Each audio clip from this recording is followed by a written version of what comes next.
Good evening, St. Paul Nation. Good evening to all who are joining us by way of Zoom and all of the folk who are joining us by way of Facebook Live. Welcome to our Sankofa Conference 2021. We are excited about this event tonight. We have some esteemed, dignified guests tonight who are going to share with us up out of the subject, Lift Every Voice and Sing. This song has been with us throughout our sojourn. It has been with us for now over 100 years. This song has been with us in our highs. It's been with us in our lows. This song was with us when Nelson Mandela was freed from prison. This song was with us when we beheld together the election of the first Black president of the United States, Barack Obama. This song has even been with us culturally, even as Beyonce sang it at Coachella. This song has been with us throughout our highs and our lows.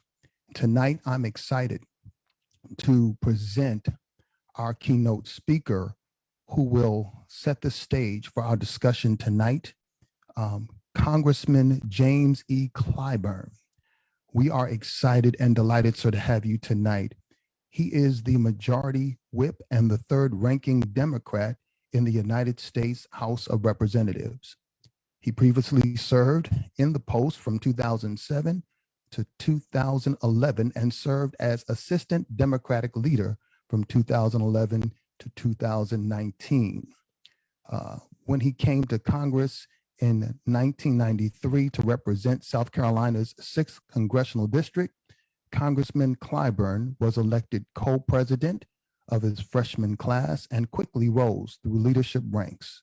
He was subsequently elected chairman of the Congressional Black Caucus, vice chair, and later chair of the House Democratic Caucus. He is a national leader. As a national leader, he has championed rural and economic development, and many of his initiatives have become law. His 10-20-30 federal funding formula was included in 4 sections of the American Recovery and Reinvestment Act. Congressman Clyburn is also a passionate supporter of historic preservation and restoration programs.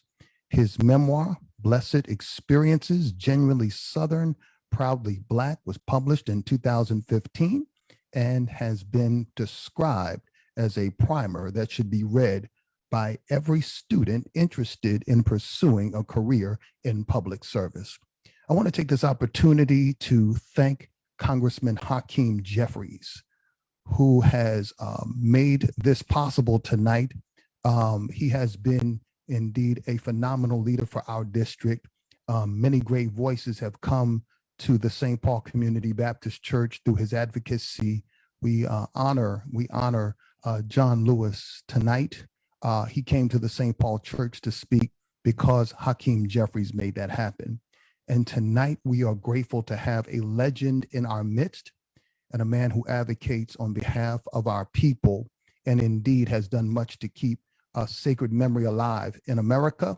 And I'm grateful today he has a proposal that he is making that Lift Every Voice and Sing should be a national hymn. And with that, I present to you, St. Paul Nation, Congressman Jim Clyburn.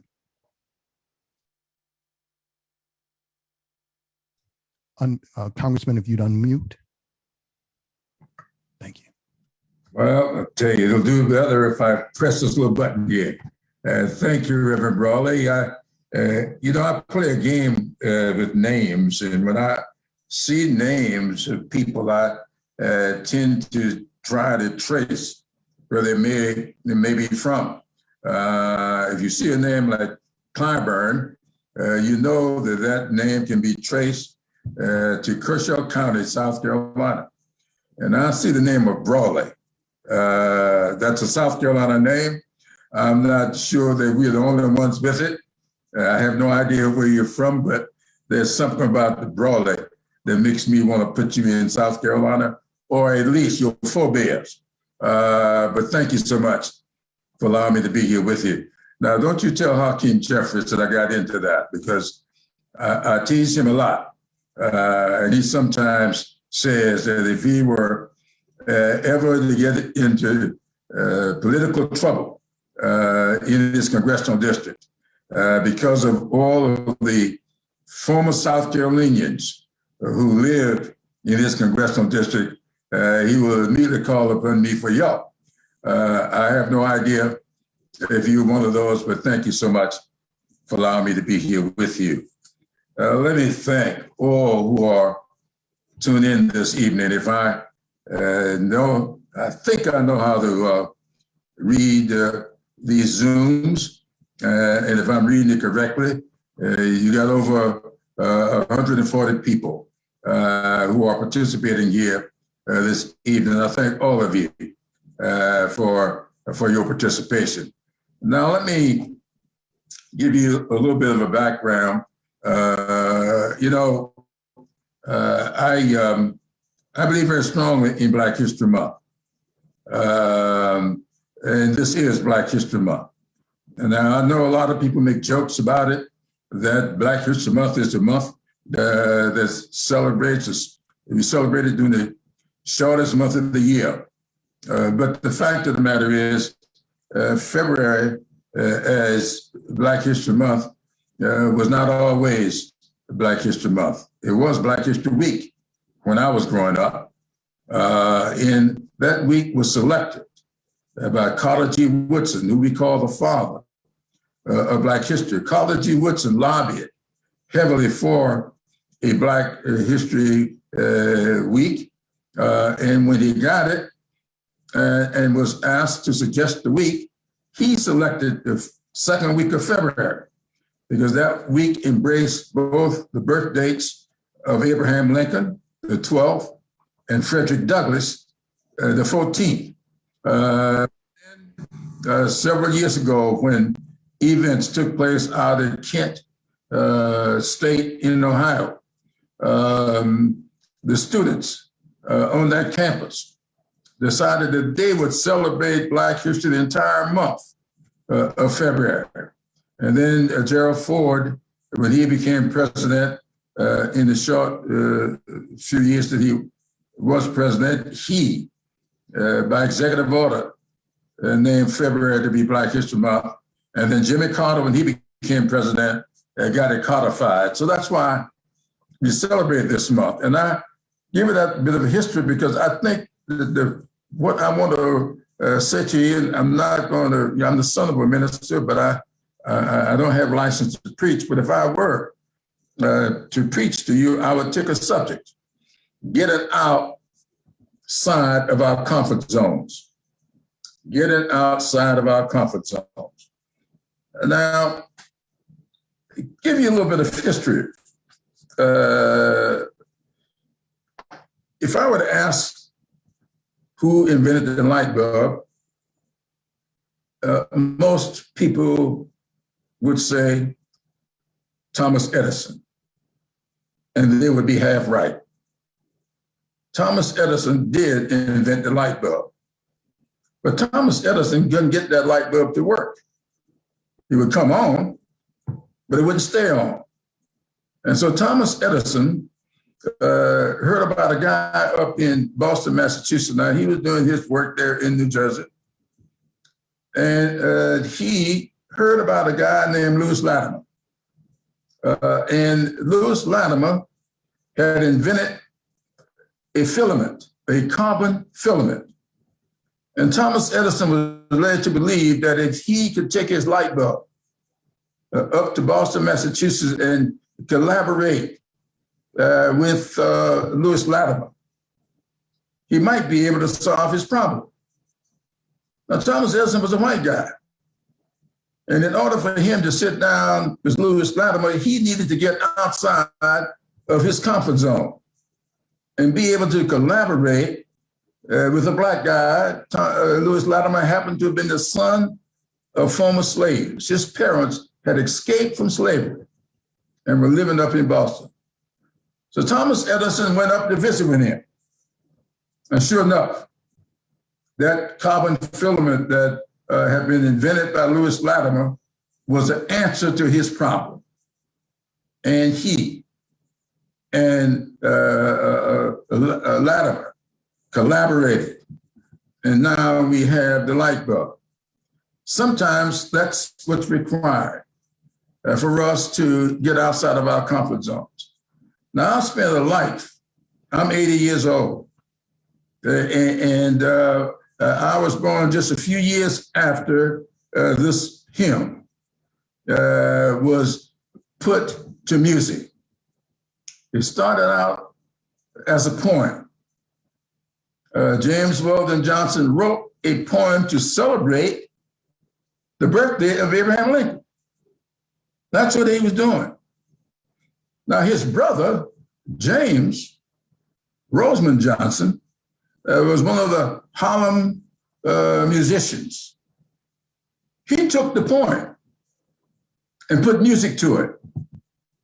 And that poem was first sung by school children in Jacksonville, Florida, where those guys were from. They were brothers. They were from Jacksonville. In fact, James Weldon Johnson was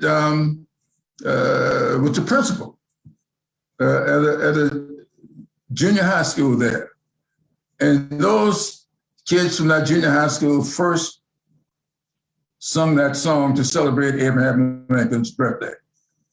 Now, in the 1930s, if my memory serves, the NAACP made that song its official song.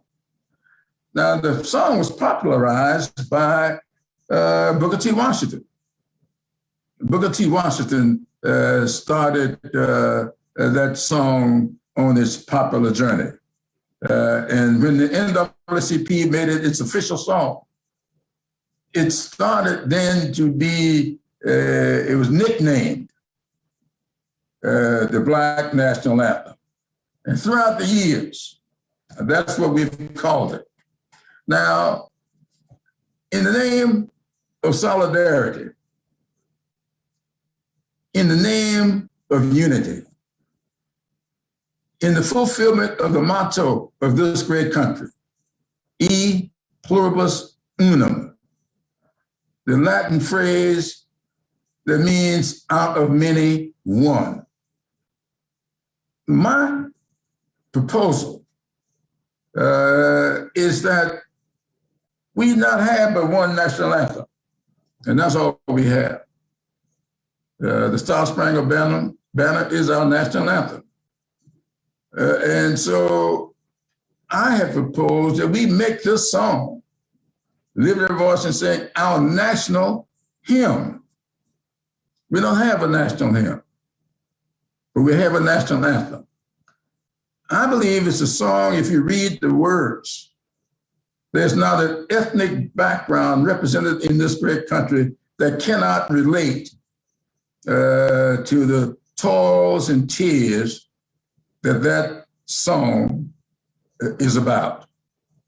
And so everybody ought to be able to sing that song with real meaning.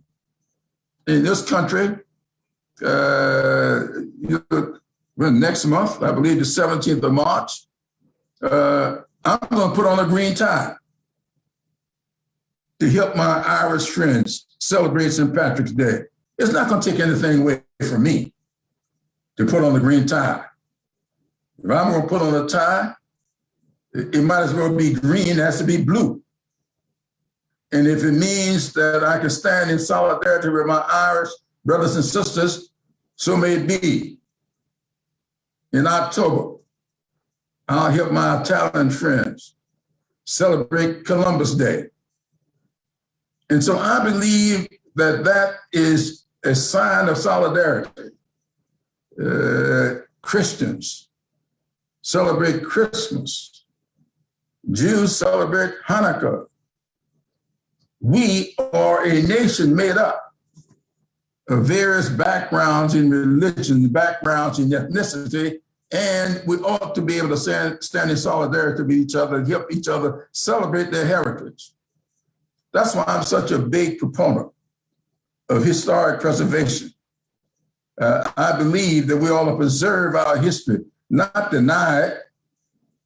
but see what we can do to overcome that which should not be repeated. I believe it's George Santayana who told us, if we fail to learn the lessons of history, we're bound to repeat them. We should learn lessons from history, not avoid history. If you avoid the history, you're going to avoid the lessons. Learn the lessons so you know what not to be repeated. And so I am a strong believer that everything that we can do to bring our people together, we ought to do it. Now, when Francis Scott Key wrote the Star Spangled Banner, I don't know exactly what thinking went into making that our national anthem. It didn't become our national anthem until, 1931? A lot of people think that's always been our national anthem. No, it did not become the national anthem until 1931.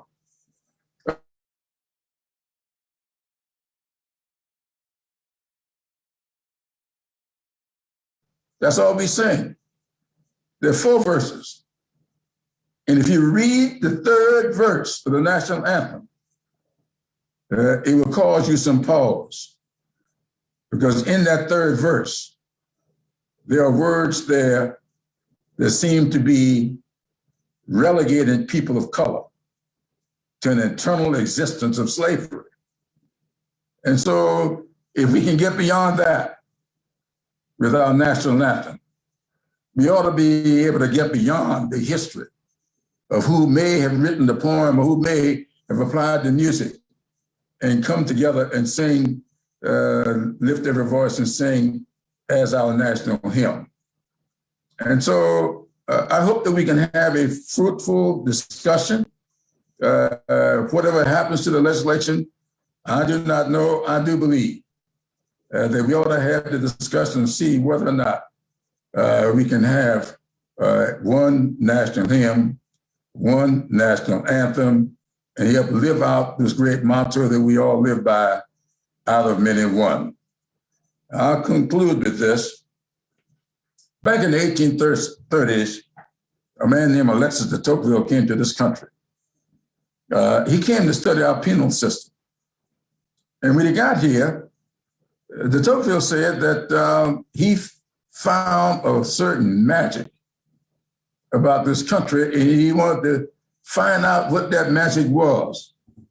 And he wrote a 2-volume book called Democracy in America.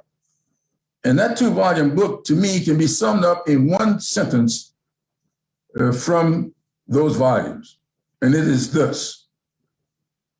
De Tocqueville wrote, America is not great because it is more enlightened than any other nation, but rather because it has always been able to repair its faults.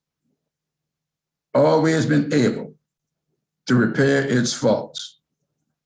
COVID-19 has opened up some fault lines in America. We need to repair those fault lines in healthcare, those fault lines in education, those fault lines in our economic system. And I do believe it has also exacerbated some of those fault lines, which I think could be eliminated if we were to live out the true meaning of that motto, out of many, one. Let's have one national anthem, and then let's add to it a national hymn. Thank you, Reverend, and thanks to all of you for allowing me to be here. Congressman, thank you so much for your words, but also thank you for your work and what you do for our nation and what you have done to preserve our history. And we thank you and we join you in your sentiment. Lift Every Voice and Sing is a most relevant song that can serve to bring our people together. Thank you so much. Thank you for giving us your time. We look forward to conversing with you, sharing with you, and supporting you on this journey. Thank you. Thank you.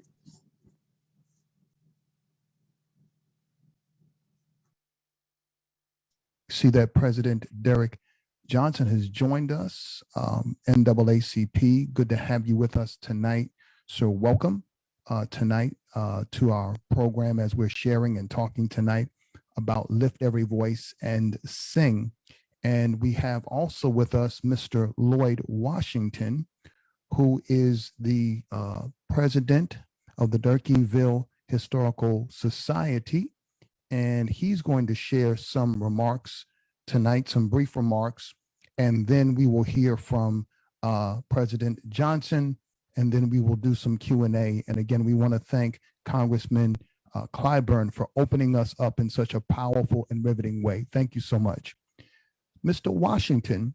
Yes, sir. Mr. Lloyd Washington was born and raised in Jacksonville and has a great love for Durkeeville, the Durkeeville neighborhood. He has served on the board of directors of Jacksonville Housing Partnership, the Weed and Seed Program, and NJCDC.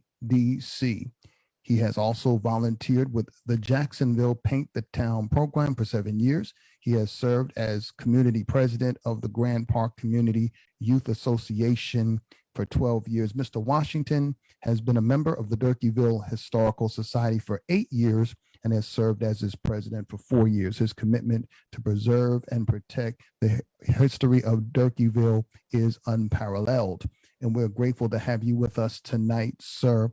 I'm excited about the work that's happening in Jacksonville. There is so much that I am learning about Jacksonville, the history of Jacksonville, and also what it means in terms of this song, Lift Every Voice and Sing. So if you don't mind tonight, if you can give us a historical context and also talk to us about the work you're doing and the historical society there is doing to keep sacred memory alive. We look forward to hearing from you, Mr. Washington.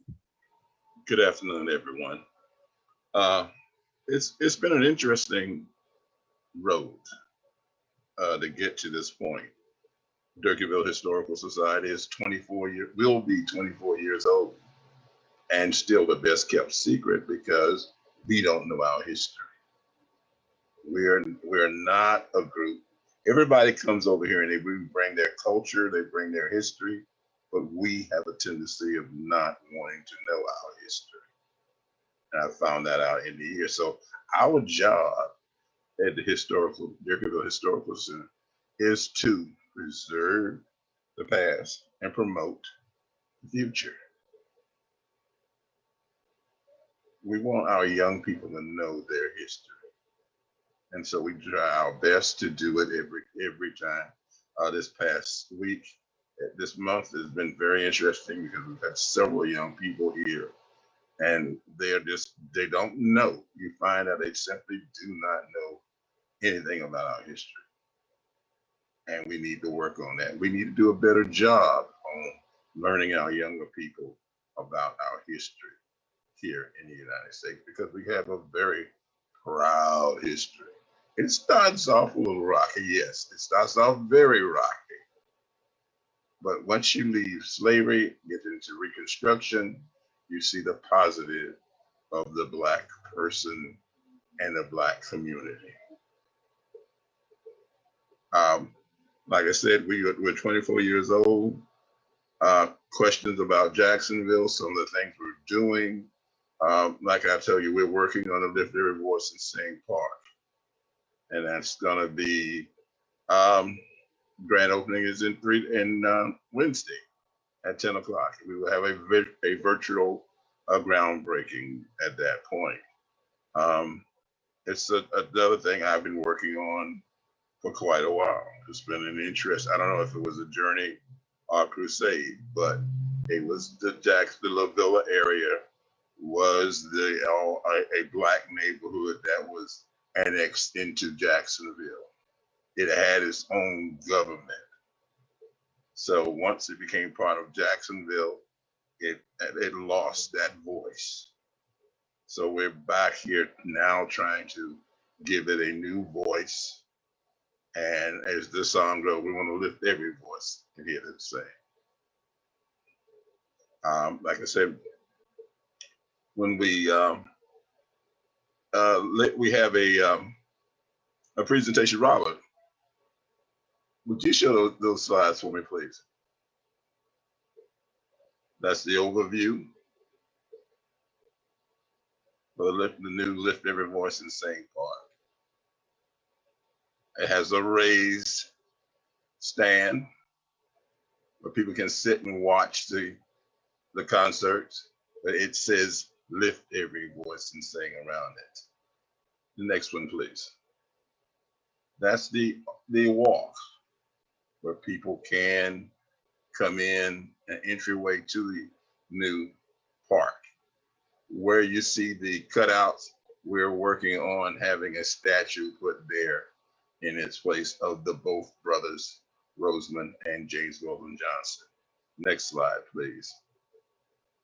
There's the other walk on the other side. If you see the house in the middle, it has the verses to Lift Every Voice and Sing on it.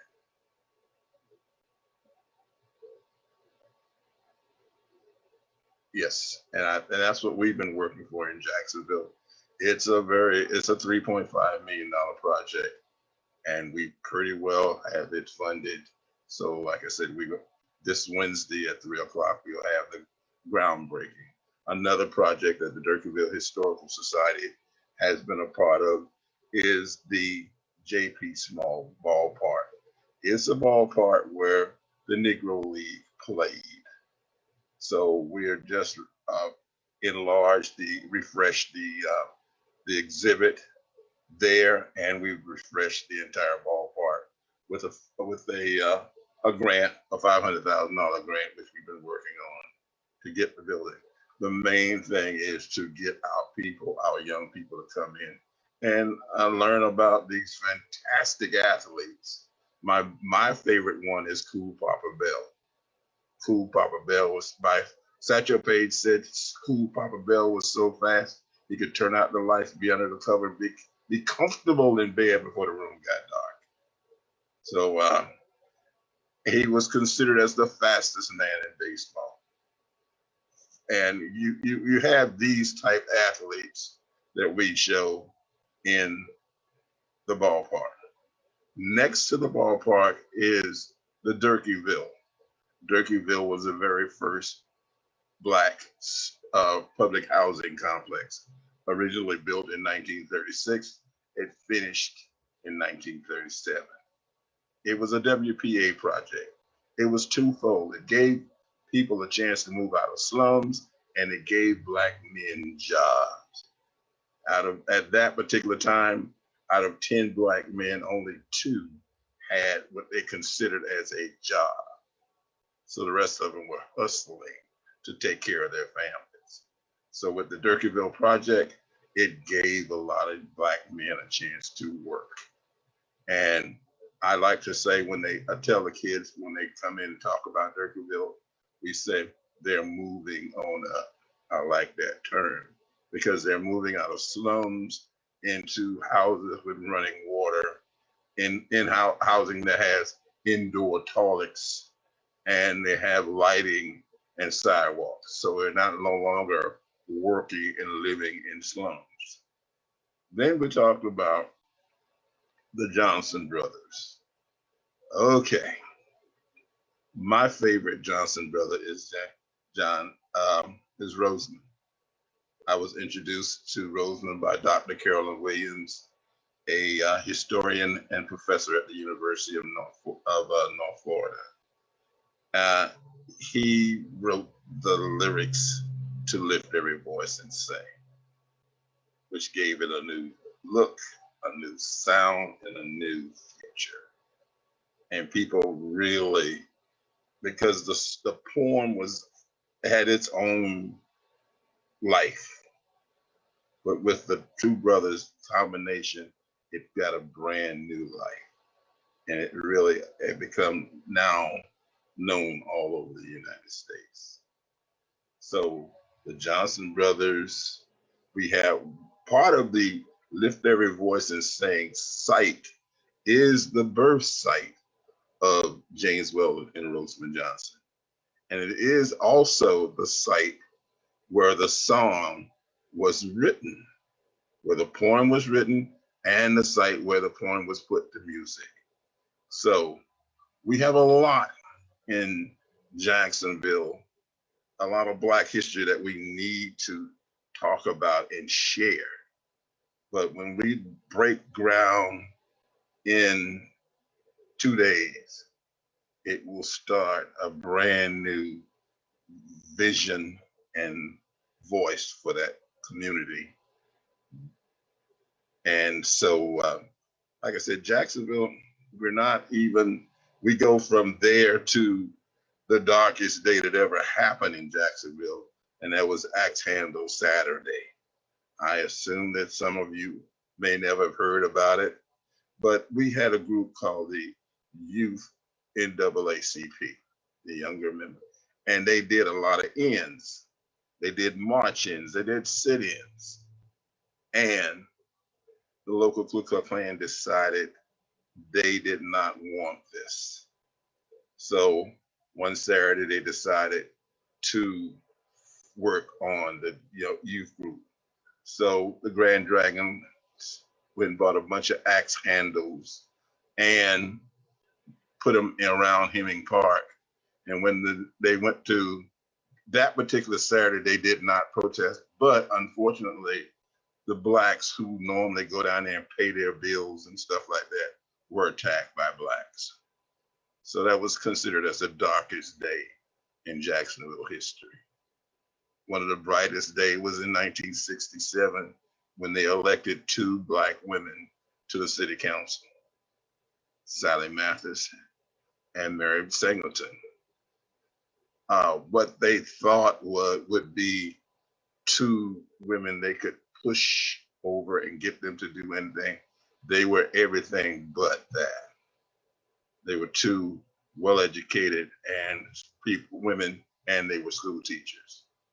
So they did a lot for this community, positives, and gave people a good way of looking at our new city council board. It was no longer white. And then next to it was Councilman Warren Jones.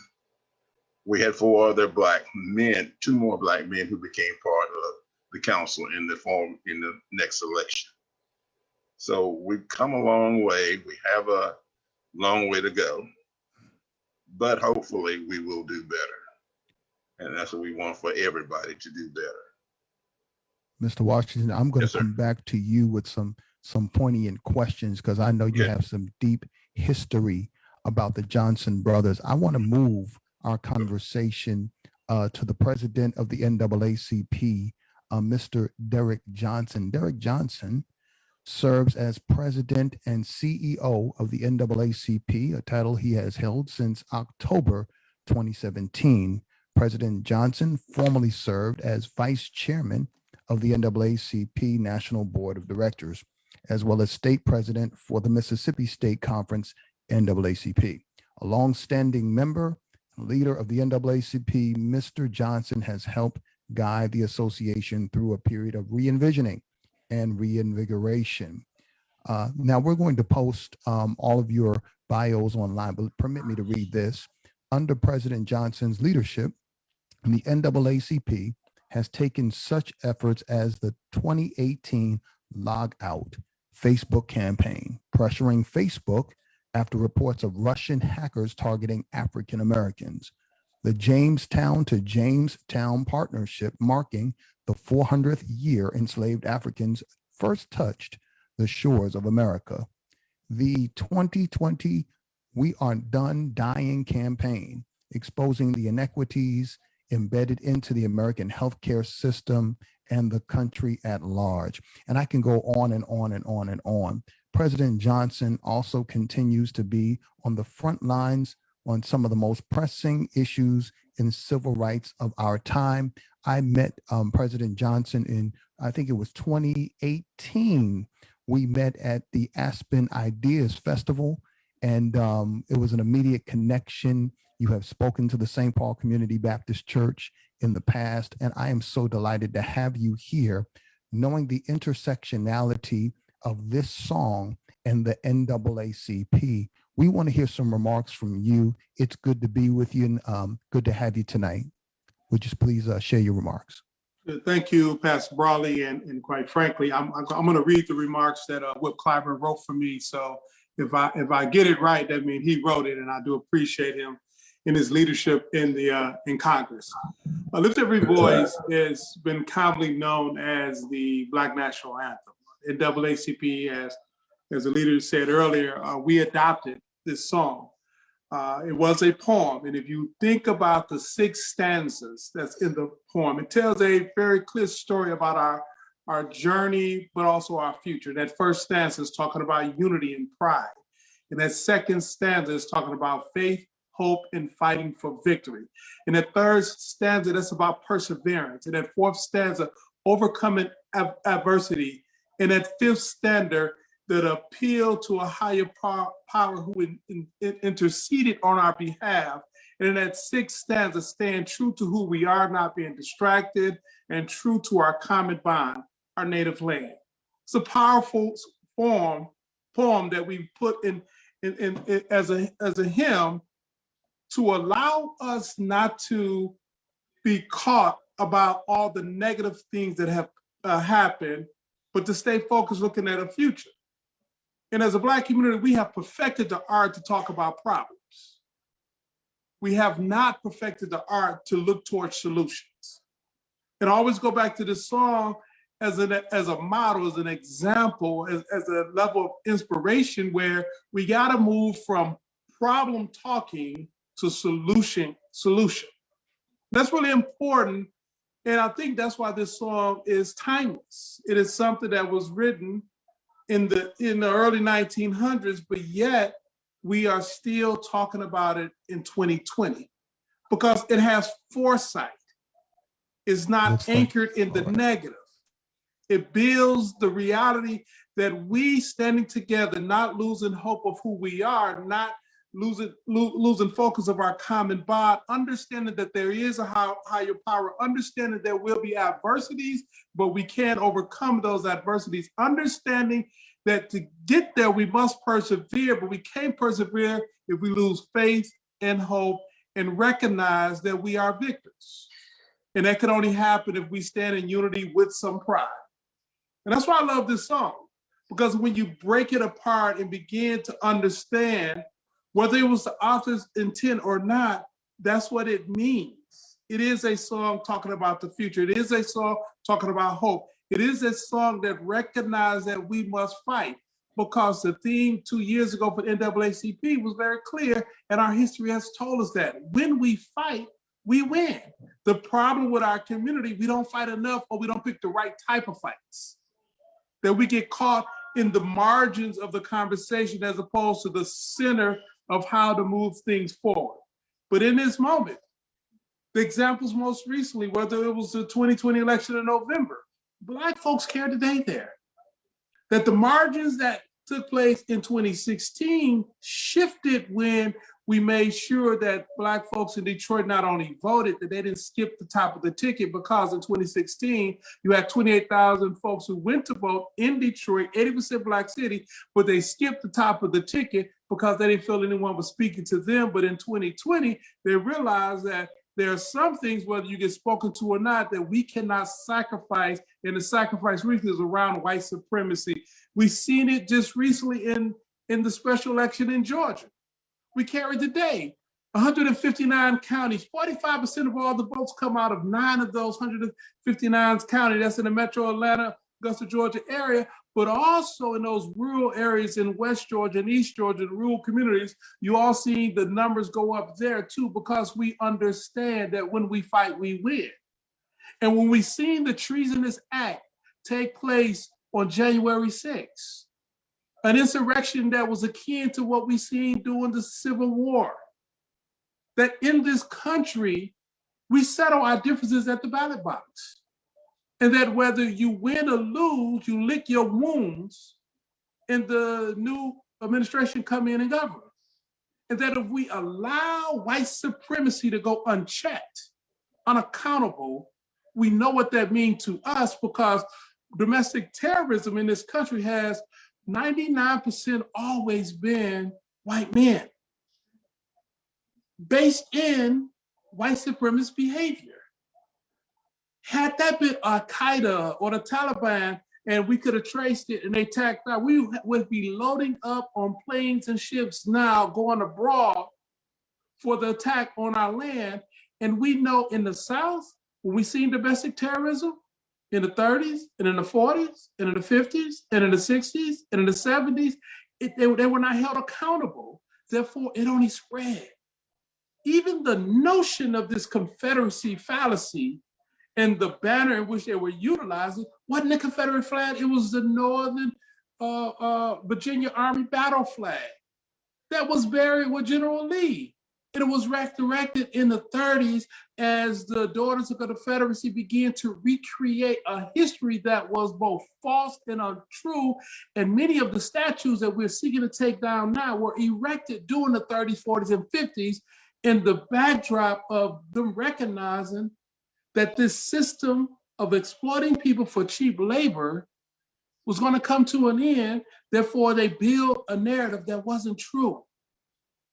This song allowed us to persevere through all those attacks and understand that if we don't fight, we don't win. Even the notion that somebody freed us. We became free because we took up arms and reinforced Sherman's army, among others, when we were suffering under the system of slavery. And when we took up arms and we reinforced those troops, it created the conditions that forced the Confederacy to surrender, because they neither had the labor to produce the goods, nor could they maintain the fight with a reinforced Union Army. We saved the nation. They did not free us. 41, that the threat of a march on Washington integrate our armed services. And that executive order not only integrated our armed services, it gave us an opportunity to participate in federal jobs. And we went abroad, and that reinvigorated armed forces, the Tuskegee Airmen and others, allowed for a level of freedom to be celebrated around the globe only for those soldiers who came from our community to go back to the South and realize the freedom they were fighting for abroad they could not have at home. It triggered the mass migration of Black folks from the North to the South. You sit in Brooklyn, and I bet you the Congressman got family from the Carolinas right there in Brooklyn. My folks come out of Tennessee, went straight to Detroit. Folks in Mississippi went straight to Chicago. Many of them did so right after World War II because they were seeking what they were fighting for abroad. And now we, as African Americans, 14, 15%, we are saving America again with the members of Congress who are holding things accountable and making sure they remain the conscience of this nation all across the country. Through this song, through this banner, through this poem, through this charge, we continue to march forward as we fight for victory under our common bond. I wanted to thank you for everyone's opening remarks, and we were not supposed to have the Congressman beyond 30 minutes, but I still see him here. So I would love to get one question to you, sir, and then pose this to the entire panel. What does this song mean to you personally? When did you first come in contact with the song? What has it evolved to mean to you personally in your journey? Has it become some form of a soundtrack in your mission and your work? Congressman? Yes, so thank you very much for the question. You know, what is not generally known is that when I was growing up in the little town of Sumter, the local NAACP was sued by a group of white supremacists, as they did throughout the South. Now, one of the parts of the NAACP's history is the fact that they were getting under the skin of the white power structure, and it was decided that they would be driven into oblivion. And so white groups all over the South started bringing lawsuits against the leadership of the NAACP for defamation. The challenges were to the system, but they were interpreting it as being personal. And so my local NAACP chapter was sued. I was around 12 years, well, not yet 12. My mother was a fundraiser for the NAACP. She became South Carolina's first NAACP Woman of the Year. And when I was 12 years old, I went to this meeting and was elected president of the Youth Council of the NAACP. And so I've been involved in it ever since. That song was being sung at all of our gatherings. That song's in our hymn book in the church. My father was a minister. In fact, there are 40 publishing houses that have published that song. You go to almost any Methodist church I know, because my wife grew up behind Methodist, it was in their hymn book as well. And so that song was always just a part of me. I'm one of those people that grew up in this. I didn't get mad about anything. I just grew up in this movement. So the song was always a part of me. And I also grew up worshiping at the knees of Mary McLeod Bethune, who was from the little town of Maysville, just 10 miles from my hometown of Sumter. My mother made me learn everything in the world about Mary McLeod Bethune. And Mary McLeod Bethune expressed reticence about the song being called the Negro National Anthem. She was fighting to make one nation. And she felt that this song being called the Negro National Anthem was just, it was more, it wouldn't bring people together. And so I've always held this feeling about the song, loved the song, but always was a little bit nervous when people said, let's stand and sing the Negro National Anthem. I just always had a real problem with that. And so for 5 or 6 years now, I've been trying to build up enough nerve to introduce the legislation. Consulting with people like Derrick and my good friend Bennett Thompson, who's from Mississippi. I finally got enough nerve to introduce the legislation, and hopefully we could get some real solid discussions going on and see where it takes us. I thank you, Congressman. You're being very generous with your time. Your staff already warned me. You've got a phenomenal staff, and they told me I had 30 minutes with you. So thank you for being generous tonight. And that's a very powerful personal reflection. So thank you for that. And thank you. My staff is beating up on me now. I got to go out to Illinois with Robin Keller.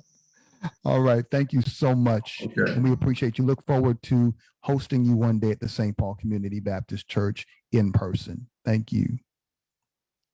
All right, Mr. Washington, back to you. Would you talk about this song and perhaps its personal affectation, what it means to your life? And you may want to add, I've learned some things about Jacksonville that maybe our audience doesn't know in terms of Jacksonville and the blues and Jacksonville's role in terms of giving us music as we know it today. So Lift Every Voice and Sing has become a soundtrack for movements, not just here in America, but also all over the world. So what does it mean to you? And maybe talk a little bit about Jacksonville and music.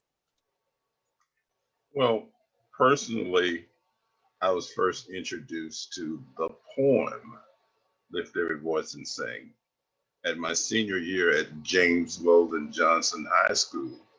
My English lit teacher assigned us to read the poem. So that's how I was originally introduced to Lift Every Voice and Sing. As I got older, yes, I learned the lyrics to the entire, then I was introduced to the song, Lift Every Voice and Sing. So it impacted me from junior high school. And the thing that really impacted me was the fact that I asked my English lit teacher where, he told me James Weldon Johnson was a local personality. And I asked, where did he live here in Jacksonville? And no one could give me that answer. So it's still being kept as a somewhat of a secret now here in Jacksonville, and we need to do better about that. Yes, Jacksonville was the first place where the blues was recorded. We have a street called Ashley Street. And it was an amazing place. It had theaters, it had movie theaters, it had beer joints, it had barbecue places, it had eateries. It had it when you walked down the middle of Ashley Street, you had your own smell and sound. But it was the end of the chitlin circuit. So it was nothing to have James Brown, Ray Charles, Charlie Horace Singleton. Charlie Horace Singleton was the Black who wrote the song Strangers in the Night and Spanish Eyes. He was the first Black to own all the rights to his own music. So he came from Jacksonville. He grew up in Durkeeville.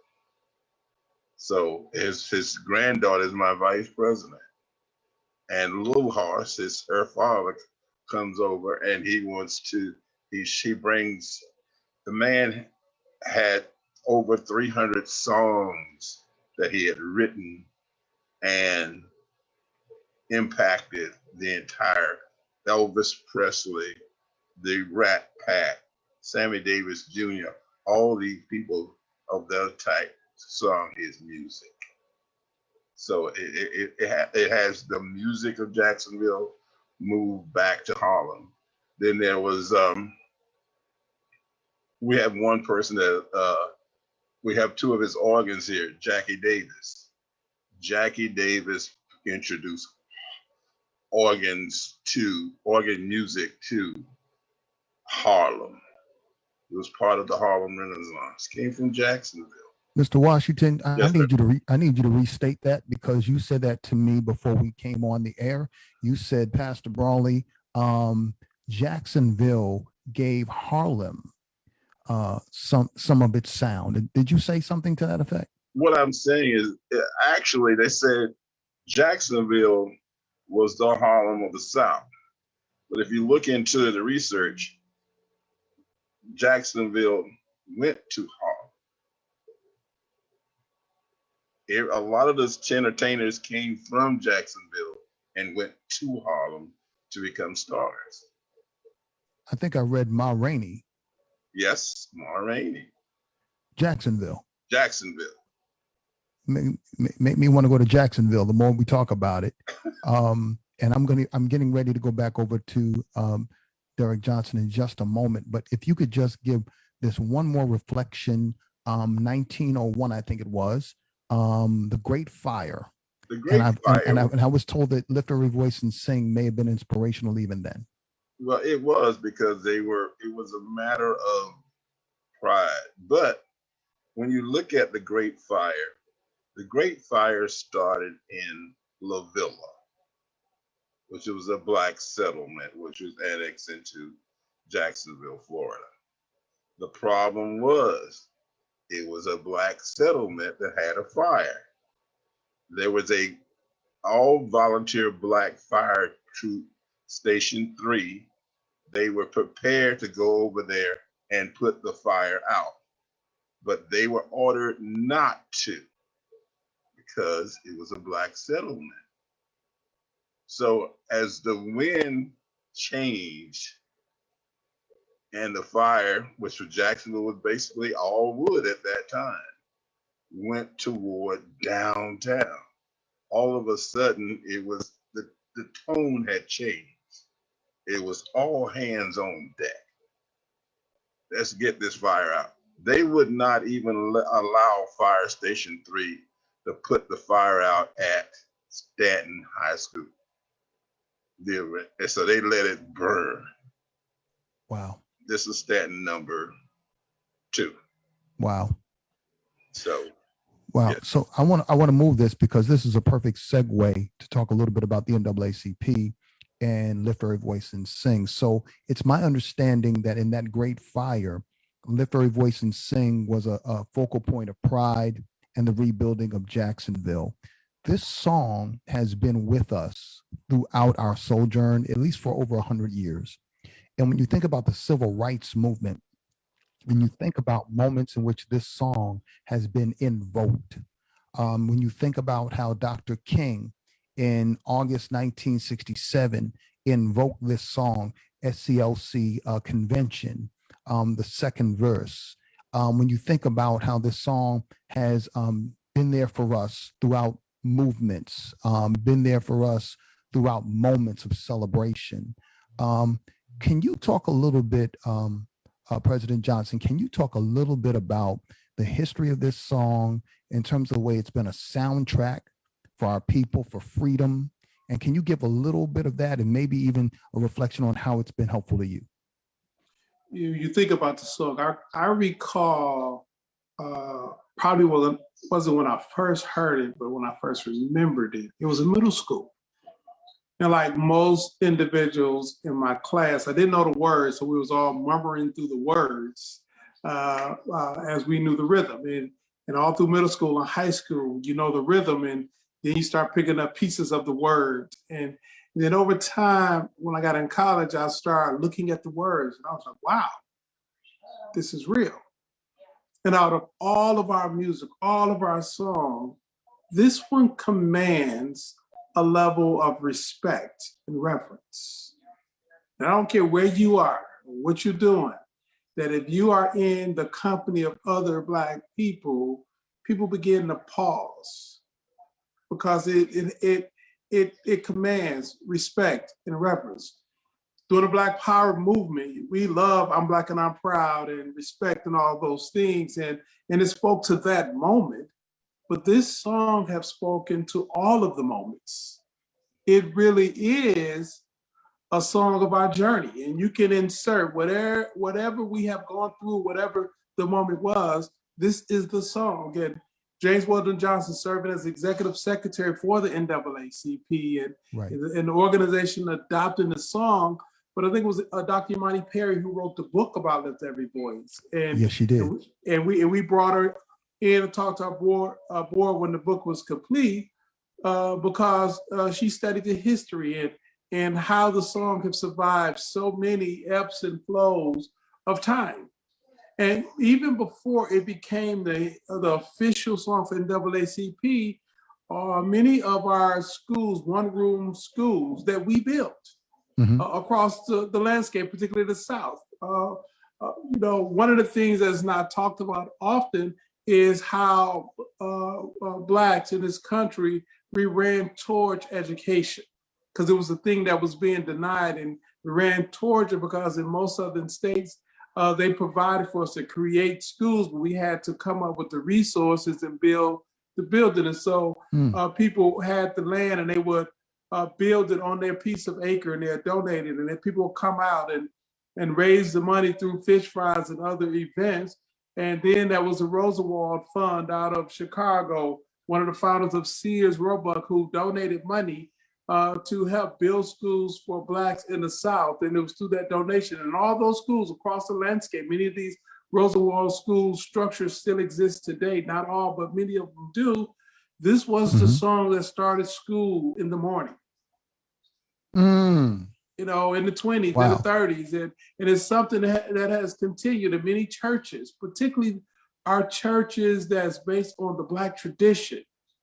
You look in the hymnal book, it's in there because this is our song. It commands reverence, and it has stood and will stand the test of time.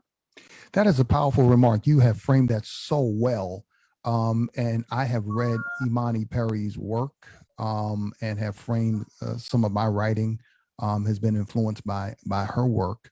And she talks even about how that song was kept alive by the children. So first hearing of the song, 500 students singing this song. And I can only use my imagination and wonder what that must have been like. And so she frames this later on as a form of Black formalism, as you've described, the churches, right?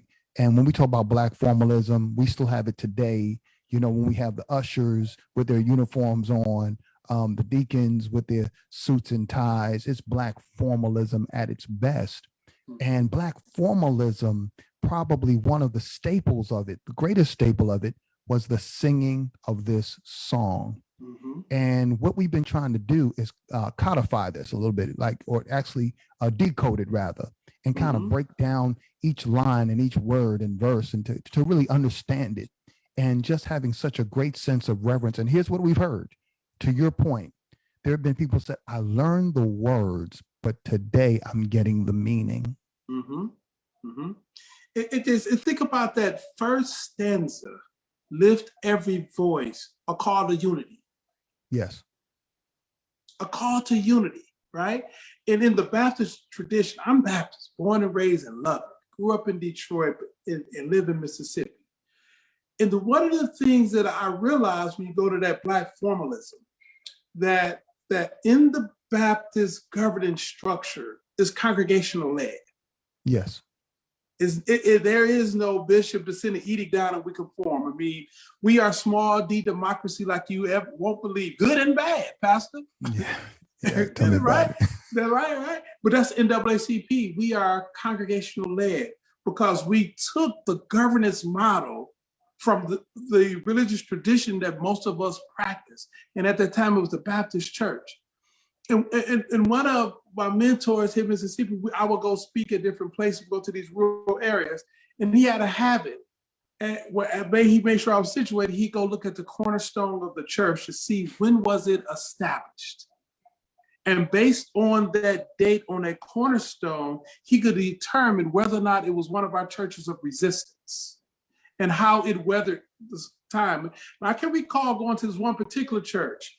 It was in a rural community in Scott County, and it was off a ravine, and it could see everything because it was the highest point, and it had been here for years, and it was on the fourth building. They had tore down and built, and it was established in 1858. That was before slavery had ended.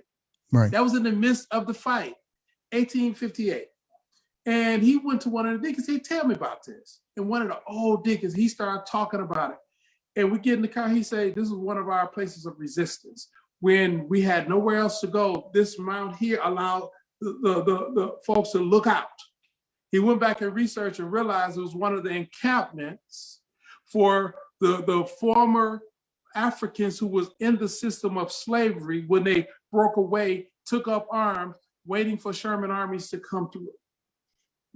It was that place. And what was unique about that in this song, when they started the program, they started with Lift Every Voice. There's so much history to this song. As a matter of fact, if you follow the song, and I think Dr. Imani Perry does this well, she shows you in her book where you can find, by following this song, you can also follow our history, because this song shows up in our history. It's our soundtrack. It's our song. And I just wanted to just give recognition to my predecessor, Bishop Johnny Ray Youngblood, who 26 years ago, and I started at St. Paul 26 years ago, and I recall him making the congregation learn every word. And I said to myself, why is Doc doing this to us? We learned every word. And today I'm deeply indebted to him and grateful for giving us that legacy. And as a matter of fact, I wanted to acknowledge that we actually have now Lift Every Voice and Sing. We have our own rendition of it called the Gospel Edition. And it is getting ready to take over the nation. I just want to give you the heads up. It's coming. Listen, I wanted to give a voice and an opportunity and space to those who may have some questions. Trina, do we have any questions from our guest studio audience tonight? Yes, Jewel Madison put in the chat, Mr. Washington, they were attacked by other Blacks? That's a question for Mr. Washington.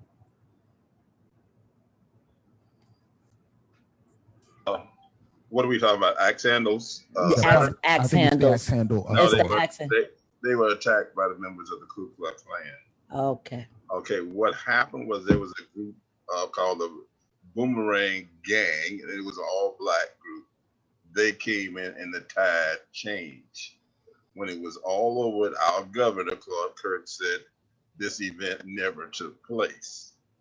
And we have a movie that shows that, yes, the people were being chased down the street with axe handles by whites. Mm-hmm. So that, and I think that answers the question. Thank you. The next question comes from Diane Brimby. She wants, Pastor, you may have to answer this. For clarification, are we asking to replace the national anthem or have Lift Every Voice in addition? So I think what Congressman Clyburn is saying to us is that America has a national anthem, but we do not have a national hymn. And in some of my reading and research on this song, and perhaps Mr. Washington can comment on this, that James Weldon Johnson initially did not want the song to become an anthem. He wrote it as a hymn. It was a poem first, then it became a hymn, and did not necessarily want to compete with the national anthem, but it has I think it took a life of its own, ultimately, as I've done some reading and research. But ultimately, it's not about replacing the national anthem. It's about becoming a national hymn. And that's the proposal that's being made by Congressman Clyburn. Correct. Any other questions? Those are the only two that I saw. All right. Well, if our folks have any additional questions, you can go ahead and put them in the chat while we have our guest. I've got just a few more questions and we're going to close out for the night. But before I close out tonight with the last questions, let me remind our audience that we have activities for the entire week. Do not forget that tomorrow we have American Skin. We will be watching that together in community and then having a conversation about it Wednesday night. And we've got a full panel of guests, and we've got the star of that movie, Nate Parker, will be with us. And then Friday night, we're really excited. The Sounds of Sankofa, which is a production that is being done by our own Sacred Arts Ministry. And then Sunday, we close out. The Reverend Al Sharpton will be our guest. He will preach live from the pulpit of the St. Paul Community Baptist Church, the 8 a.m. service, and look to have all of us live and in that moment. Please share all of these feeds and all of the programming with others. I think it's going to be a tremendous blessing. So tonight is all about framing the relevance of this song. And that's why I want to close tonight. How do you see this song in terms of its relevance moving forward? So, Mr. Washington, you talked about historically how this song has been inspirational.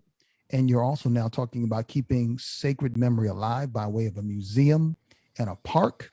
Talk to us about how this song is inspirational in the work you're doing and the relevance of this song in the work that is ahead.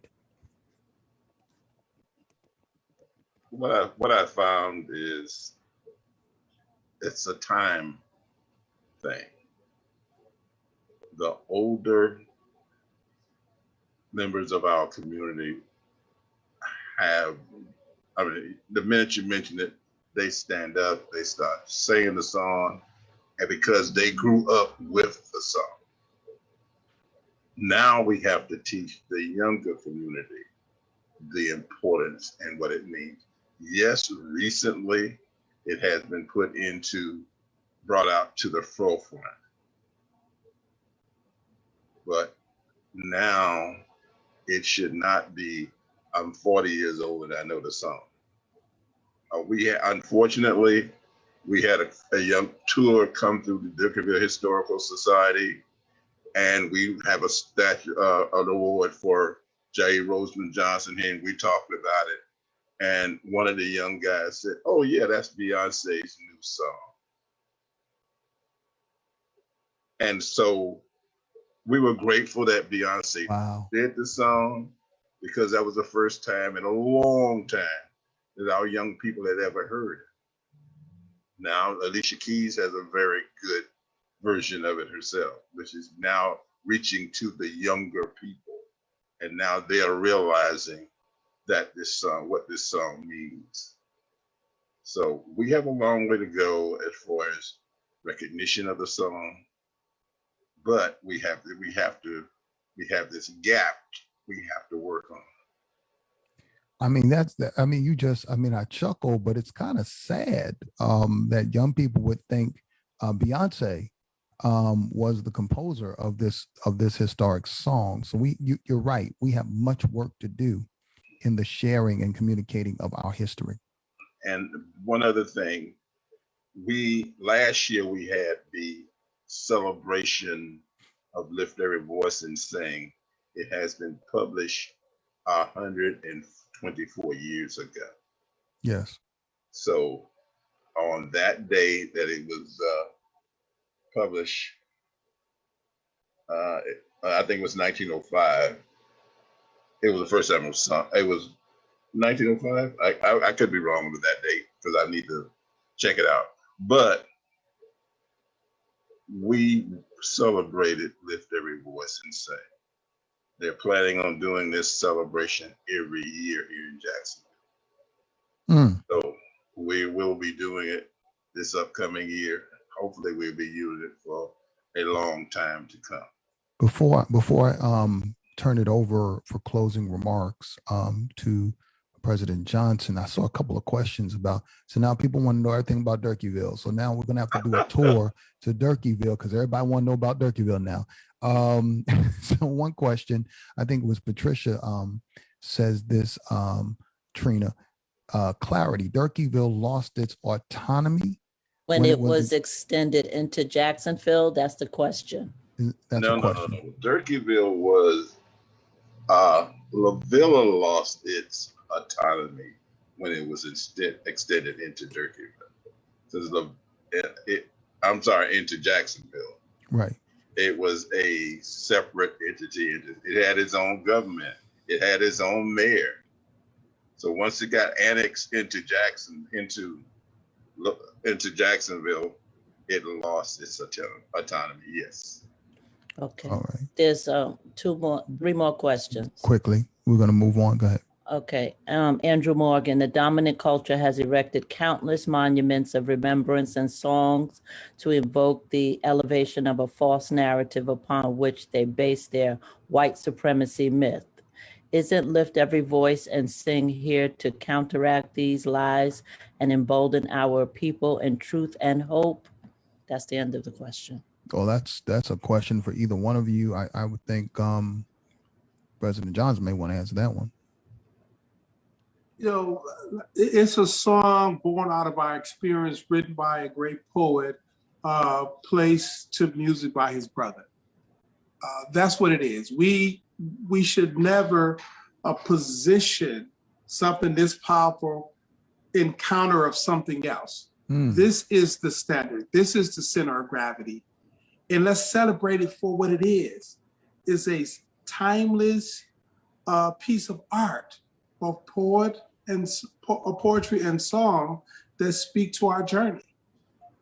That as Africans who are now citizens in America, it talk about all that we have gone through, and yet we have hope, and our common bond is the struggle that we have come through. That's what this song means to me. Now, I know you are a lawyer by profession, but sometimes I listen to you speak and I do hear a preacher somewhere in there, somewhere. Are you a preacher, sir? No, I cuss too much, Pastor, so pray for me. Pray for me. Well, preachers cuss too, but we're going to leave that one alone for tonight. That was a great reframing of that question. I do love the fact that we don't want to lower what this song means. We want to venerate and lift what it means to us. It speaks to our journey. It's not over and against. It's something that we embrace for ourselves. That's a powerful way of thinking of it. Pastor, it reminds me of that period of time we were talking about Afrocentricity with Malifa Sante and the whole community at Asa Hilliard, Leonard Jeffers. And I was an undergraduate. And the beautiful thing about my psychology professor, because she was deeply engrossed in all of that, and we used to bring Naacp to campus. The thing that I took from that is we must always put ourselves in the center of history. Yes. And not as peripheral to history. And the center of gravity is where we start, where we end, and where we exist. Mm. This song is in the center of gravity. Everything outside of that, it might be a response to our song, but we're never a response to theirs. Oh man, that's powerful. You said that thing, man. That's a powerful, powerful reflection. This is at the center. This is at the center. We had another question, Trina? Yeah, Janetta said, good evening. And making the song the national hymn, what will be the plan in getting the song taught and sang by the youth in our schools? I don't know if there is a plan for that. I wish your Congressman was here to lay out his plan, but I am sure there will be a huge push to continue to reinforce and standardize it. But whether that's done or not, it is incumbent upon us, our institutions, our lived experience to Correct. make sure this remains the powerful tool that it's always been. Yes. Last question. Last question is from Christine Stewart. What would you say to naysayers who feel that this is our song and would oppose it being a national hymn that other races could identify with? Again, I put myself in the center of that gravity. I'm not bothered by what other people think or say. At the end of the day, is what we think, what we say, true to our God. True to our native land. You know, if you follow the history of the song, there are other cultures who've already adopted it, even outside of America. Yeah. This song, by the way, it doesn't use the word Black, Negro, or America in it. But when you hear the song, you know it's our experience. You know? You know it. And we should own it and allow it to stay at the center of the expression of who we are and even our journey. So I wanted to just closing remarks, just quickly, 30 seconds, just say something to close out, Mr. Washington. Thank you for being here tonight. Closing remarks.